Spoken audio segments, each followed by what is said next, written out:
How my quick thinking saved me from being attacked. Well, my story starts with me starting a new job at a law firm in the upper downtown area. My new position was an account manager. I was one of the legal accountants that maintains a law firm's financial records. We process the accounts payable and receivables. We reconcile general ledgers. We prepare all the financial statements.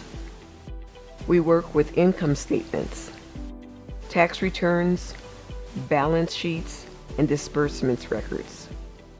We handle a lot of emails and we do a lot of faxing and mailing documents. We worked on and maintained the profit and losses of the company. The position was very detailed, and you had to always be on your A game. The position called for all employees that worked in the accounting department to be team players. We had a lot of meetings to attend and correspond to. We had to make sure everyone was always up to speed on the full details of each account. A lot of the times, we had to separate into teams to work on different accounts. We were always on the phone, corresponding and validating. We did a lot of researching and a lot of updating case files. We would have to interact with clients to retrieve, receive, and update their information. Our dress code was always business attire. Our accounting department had 6 accountants in it. In our office, we have a large multifunctional copy fax machine, a large conference table for meetings, and a large flat screen TV over the conference table that we use for meetings or just to keep us informed if there was some sort of newsworthiness going on in our city, state, or country. This was the best job a person could ask for. I absolutely loved coming to work every day. Even though our business hours were 9 a.m. till 5 p.m., our work hours could be 5 a.m. to 10 p.m. It is all based on if we are working on a project or a case, and if that project or case has a deadline. Sometimes you could be in the office all by yourself working on a project, before or after business hours. There have been plenty of times that I have come in extra early, all because I could not stay late on a certain day. Then there are times that I am the only person left in the office because I needed to finish what I was working on that day. The Skyline building that our company's office was in had about 30 floors. Our company's office was housed on the entire 19th floor. Since our Skyline building was in the downtown area, the entire building's parking was on levels 1 through 3, which was underground. When you entered the building from the street level, you were on floor 4. If you ever needed security guidance to escort you to your car, you would have to schedule an appointment because they do not have enough security personnel to escort everyone. If you were working late hours and was not sure when you were going to leave, you could have an hour wait if you did not schedule an escort appointment. Well, one evening, there were 3 of us staying late after hours to finish a case. We finally finished around 9:30 p.m. We were all going to leave together so that we could go to the parking garage together. But I remembered that I needed to respond to an email from one of our attorneys. I told my coworkers that I would call and schedule a security escort. I got busy, and before long, an hour had passed by. When I called downstairs for security, they were doing floor rounds, and it was going to be another hour. One of my coworkers called me to see if I had made it home. I told her I was still in the office but was getting ready to leave at that moment.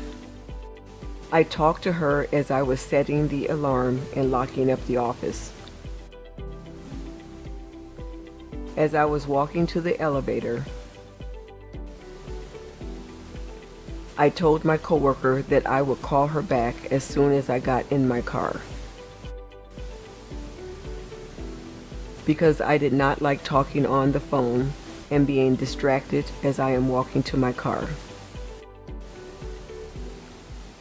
I needed to be aware of my surroundings.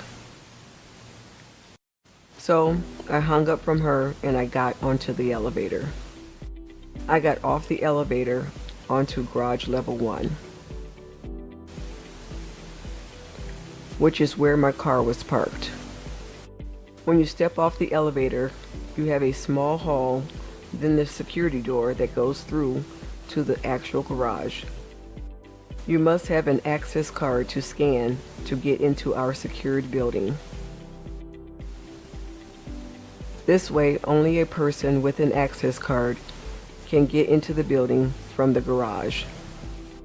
So, as I stepped off the elevator and as I walked out that security door, I had my keys out in one hand and an ink pen in the other hand. The underground garage was well lit with lots of lights. As the security door shut behind me, I started walking quickly. Then I heard a noise behind me. I turned around quickly. There was a man that was squatting on the ground about 40 to 50 feet to the left side of the door. He started to get up as I began to walk even faster. I kept turning around to look at him. There were a lot of cars in the garage, due to some companies in the building that had 24-hour shifts. So there was always people in the building. About the time I got to the row where my car was, he had started walking my way at a faster pace. I had to turn the corner to go down the row where my car was.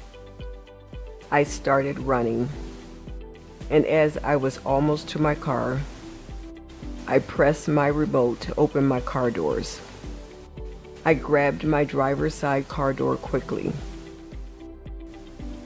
and I jumped in, locked my doors. Right away, I turned off my headlights so he would not know which car I was in. I ducked down in my front seat. Luckily for me, I always back my car into parking spots. I would be able to just drive forward and out, no backing needed. So, as I slowly looked up, I saw him standing at the same spot where I had to turn to go down to the row of where my car was located. He was looking all around, trying to see where I was. He was about 150 feet away. I pressed the building's garage remote to open the large door to the underground garage, so I would be able to drive right out. He started walking towards my way. Wherever I was, he knew I was getting ready to drive out of the garage. So I quickly started up my car. And because I had already turned off my headlights, he could not tell which car had started up. I raised up a little more from my front seat. I was watching him looking back and forth for me. I moved my gear shift to drive, and I took off. He saw my car pull out of the parking space, and he started running towards me. He was almost at my back bumper as I sped out of the underground garage. He ran after my car all the way out of the garage. I was screaming the entire time. Miss V, my quick thinking was once I used my remote to open my car doors, I knew my headlights would come on. So I knew I had to quickly turn them off so that he could not find me. Wow, that was a scary moment. You really did do some quick thinking with the headlights. And having your car backed in allowed you to be able to make that quick getaway. But next time, my advice is to wait for your security escort. If you are enjoying my videos, please hit the like, share, and subscribe buttons.